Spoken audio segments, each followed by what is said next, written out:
Kalau dulu, zaman kita dulu, kita ada panel pemikir kita kan, yang think tank yang boleh memikirkan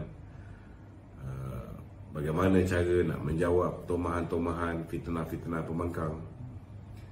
So, kerajaan kena fikirkan juga, kena fikirkan juga bagaimana JECOM itu jangan sampai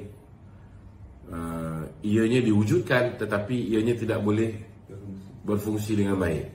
Kena juga dibantu dari segi fasiliti-fasiliti, kemudahan-kemudahan, kan? Mungkin ianya tidak perlu menjadi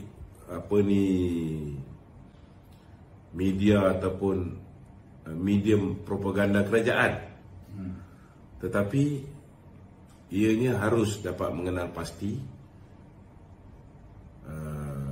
denyut nadi rakyat di bawah, kan? Dan benda ni kerajaan perlu tahu apa rakyat di bawah mahu, dan dalam masa yang sama setiap apa yang nak dilaksanakan oleh kerajaan sewajarnya kena ada mind conditioning. Kalau boleh, kalau macam dulu kita ada Stratcom, kan? Selain daripada ada JECOM ni, dia ada Stratcom, Strategic Communication Unit. Setiap kementerian dia ada pengarah komunikasi dia, kan? Sewajarnya lah bahawa mereka ni berjumpa setiap minggu sebelum membuat sebarang keputusan-keputusan penting bagi setiap agensi ataupun kementerian. Mereka perlu bawa kepada Stratcom, sebab orang-orang kat dalam Stratcom tu biasanya mereka yang boleh anticipate, yang ada daya takulan yang tinggi, kau buat ni, apa implikasi dia, apa kesan dia sebelum membuat sesuatu keputusan.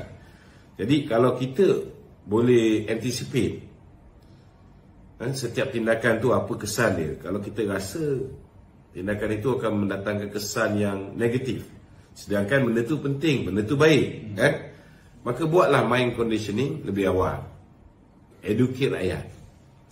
Dan kerja-kerja educate rakyat ini boleh dilakukan, boleh dibuat oleh JECOM.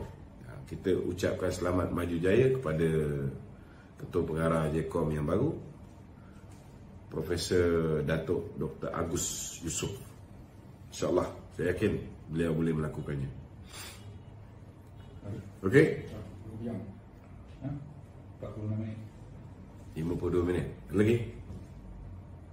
Kira tu gitu. Korang tak baca ke orang, ada juga orang komen kat sini tanya-tanya soalan? Ada ke?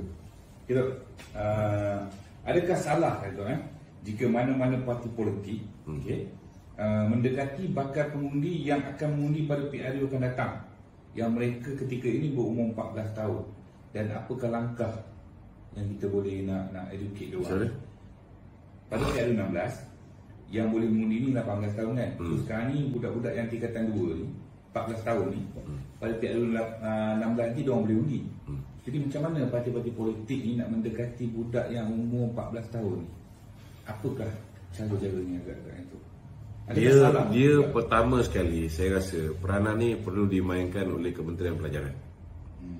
Daripada Kementerian Pelajaran ini, mereka perlu perkenalkan sedikit sebanyak, mungkinlah dalam mata pelajaran civic ke, perlu ada penerangan yang jelas kenapa negara ini diperintah oleh barisan ahli-ahli parlimen, apa maksud kabinet, apa tugas Perdana Menteri, timbalan Perdana Menteri. Benda ni kena educate, dan siapa yang mengangkat mereka, pengundi, apa peranan pengundi, apa kelayakan nak jadi pengundi. Benda ni perlu ditegaskan. Dan apa akan berlaku bila pengundi mengundi berdasarkan sogokan yang diberikan oleh mereka-mereka yang bertanding, kan? Kesan dia pada negara apa? So kita kena educate rakyat ini bahaya rasuah ni, bahaya sogokan yang dibuat oleh Perikatan Nasional PAS ni. Tak payahlah kita sebut Perikatan Nasional dengan PAS apa yang dia dah buat pada pilihan raya umum ke 15, kan?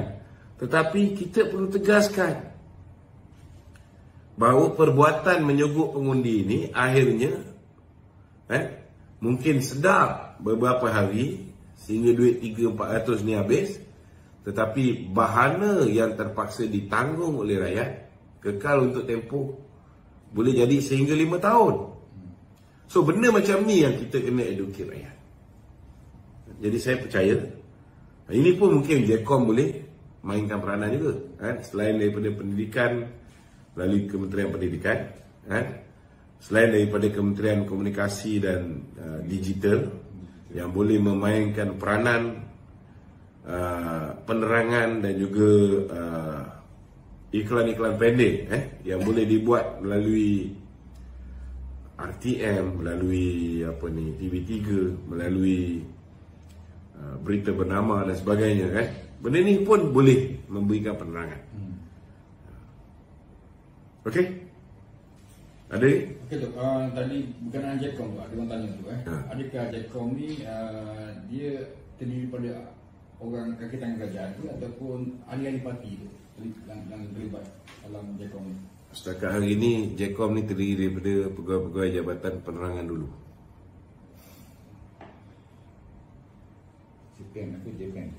Japan. Di bawah PMO sekarang ni terletak di bawah PMO. Jelaskan tu. Jadi ingat ahli parti. Jabatan Komunikasi Komuniti. JKK lah sebenarnya. Tapi dia orang panggil JECOM lagi. Dia JKK, bukan Jawatan Kuasa Di kampung. Keselamatan Kampung. JECOM. Okey? Betul. Saya sikit dulu. Soalan dia tu, yang tadi tu, yang berkenaan dengan pengundi tu, adakah salah sekiranya parti politik sendiri yang pergi approve, salah tu?